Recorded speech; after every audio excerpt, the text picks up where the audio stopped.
আল্লাহ নেয়ামতের বর্ণনা করেন, শুকরিয়া করেন, কারণ আল্লাহ তাআলা আমাদের অনেককে ইয়াতিম বানায় নাই, আমাদেরকে ফরিয়াদি বানায় নাই। আমরা অনেকেই আছি, আমরা এখনো ইয়াতিম না, আমার আব্বা আম্মা এখনো বেঁচে আছেন, আমাদের অনেকের আব্বা আম্মা বেঁচে আছেন। ইয়াতিম মূলত ছোট অবস্থায় যদি বাবা মারা যায় তাকে আরবিতে ইয়াতিম বলে। তা আমরা অনেকেই তো ইয়াতিম না, আমরা অনেকেই তো অন্যের কাছে হাত পাতা লাগে না। তো আমরা ভালো আছি না? আমাদের দেখবেন যে প্রায় হিসাবটা হচ্ছে আমার কি নাই।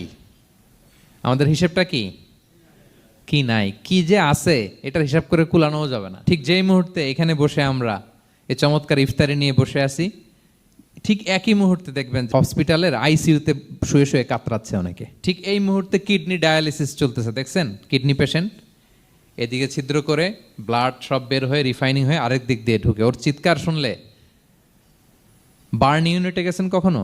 আগুনে পোড়া রুগী, আপনার তো অনেক কিছু নাই, আমার এটা নাই ওইটা নাই, আল্লাহ এটা দিল না, এটা নিয়ে আসেন। আপনি বার্ন ইউনিটে একদিন যায়েন, তাহলে বুঝবেন যে আল্লাহ আপনারে কত শান্তিতে রেখেছে।